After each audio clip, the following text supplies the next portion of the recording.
जनवरी को लाल किला पर जिस तरह से हिंसा हुई उसका जिम्मेदार किसानों को ठहरा दिया गया। लेकिन पल पल न्यूज लगातार सवाल कर रहा था, सनी देओल के करीबी, पीएम मोदी के करीबी, अमित शाह के करीबी और भारतीय जनता पार्टी में हर नामी आदमी के करीबी दीप सिंधु की गिरफ्तारी कब होगी।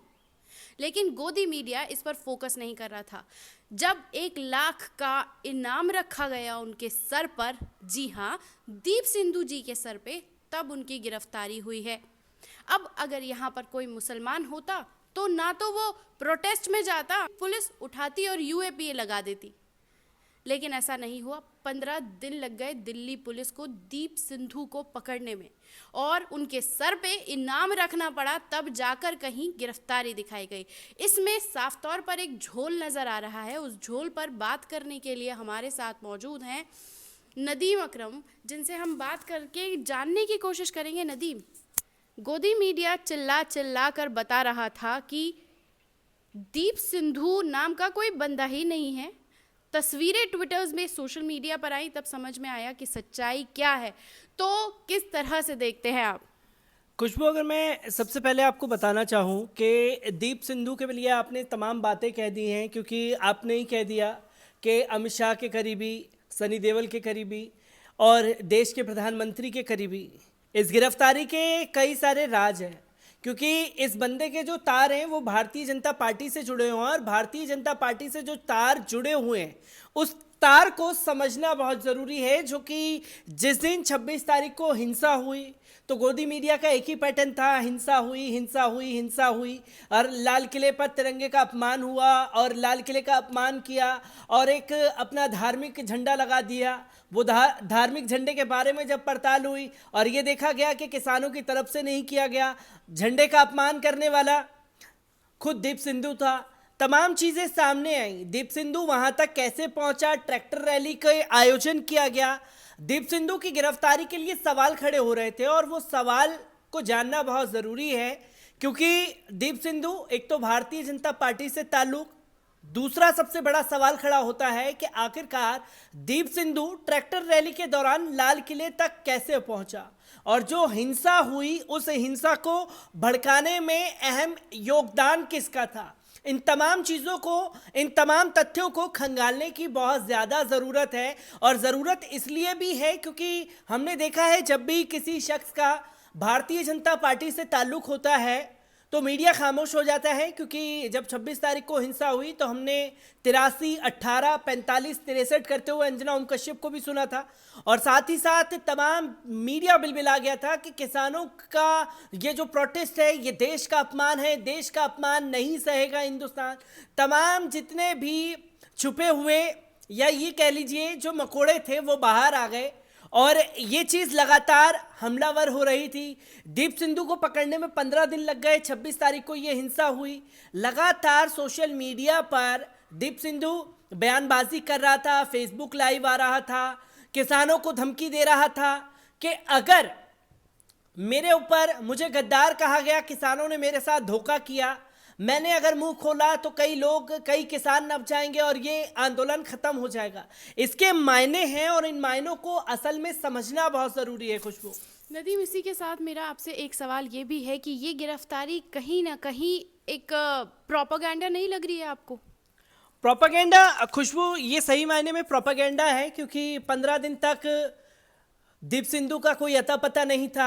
जो दिल्ली पुलिस सेकंड में केस सुलझा लेती है उसे 15 दिन निकल गए दीप सिंधु को पकड़ने के लिए। और दीप सिंधु की गिरफ्तारी क्यों हुई है इसको जानना बहुत ज़रूरी है।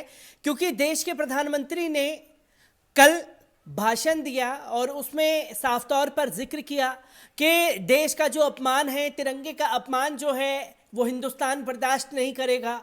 और देश के प्रधानमंत्री के बयान से पहले तमाम जितने भी राजनीतिक हैं, जितने भी पॉलिटिशियंस हैं, वो लोकसभा में, राज्यसभा पर अपने अपने प्लेटफॉर्म के जरिए ये आवाज उठा रहे थे कि आखिरकार दीप सिंधु कहाँ है, दीप सिंधु की गिरफ्तारी क्यों नहीं हो रही है, जो भारतीय जनता पार्टी का है और सनी देओल से उसके ताल्लुक है, उनका पीआर देख रहा था, साथ ही साथ अमित शाह जी के साथ में उनकी तस्वीर है, साथ ही साथ देश के प्रधानमंत्री के साथ उनकी तस्वीर है। दीप सिंधु की गिरफ्तारी क्यों नहीं हो रही है? दीप सिंधु के नाम पर आपने लाखों किसानों को अंदर कर दिया है, उनके बारे में आपका क्या कहना है? दीप सिंधु की गिरफ्तारी सबसे खास थी। देश के प्रधानमंत्री के एक दिन बाद दीप सिंधु की गिरफ्तारी सुबह हो जाना, पूरे दिन कल मीडिया में हाइप दिया गया। मीडिया में हाइप देने के बाद ये साफ तौर पर कहा गया कि देश के प्रधानमंत्री ने किसानों को समझा दिया। उसके बाद किसान नेता राकेश टिकैत से बात, और इसके अगले दिन दीप सिंधु की गिरफ्तारी। इसके कई सारे मायने निकल करके आते हैं जो कि एक संदेह जरूर खड़ा करता है। नदीम, इसी के साथ जो सबसे बड़ा सवाल उठता है वो ये है कि आंदोलन जीवी एक नया एक शब्द मिला है, चाहे वो अयोध्या का आंदोलन हो, हमारी स्मृति ईरानी का गैस सिलेंडर का आंदोलन हो, चूड़ियाँ भेजने का आंदोलन हो, अन्ना आंदोलन हो, तो वो सब मैटर नहीं करते। लेकिन अब जब कल प्रधानमंत्री ने सदन में खड़े होकर कहा है कि अब आंदोलन जीवी की एक ऐसी शाखा निकल के आई है जिसमें वकील भी हैं, जिसमें स्टूडेंट भी हैं, और भारत के लोगों को उनसे दूरी बनाकर रखनी चाहिए।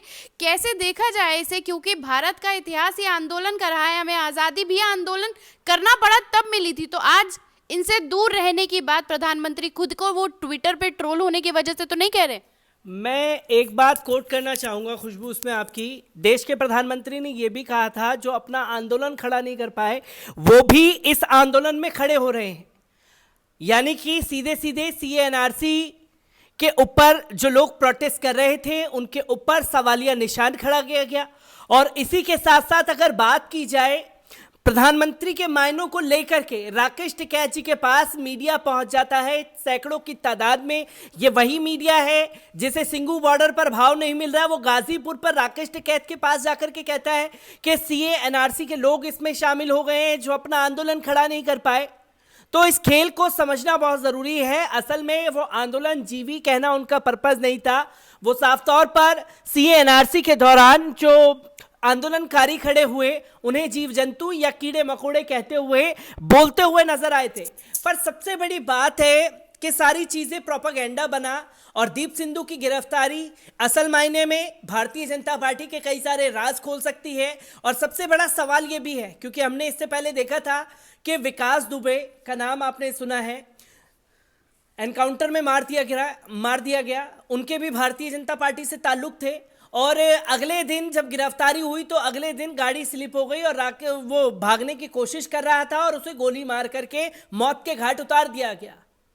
तो असल में सवाल ये खड़ा होता है कि जहां भारतीय जनता पार्टी के ताल्लुक है, क्या उन तार को खंगालने की दिल्ली पुलिस कोशिश करेगी, या अगर दिल्ली पुलिस इसकी कोशिश नहीं करती है तो क्या दिल्ली पुलिस यूपी पुलिस की तरह कदम उठा सकती है दीप सिंधु के लिए? यह एक बहुत बड़ा सवाल है और सवाल पूछना बहुत जरूरी है, क्योंकि आज के वक्त में हम जो पत्रकार हैं वो सिर्फ दलाल, दंगाई, चाटुकार पत्रकार बोल करके ही नहीं बच सकते हैं, उन्हें असल में सवाल खड़े करने पड़ेंगे और सवाल ये पूछना भी पड़ेगा।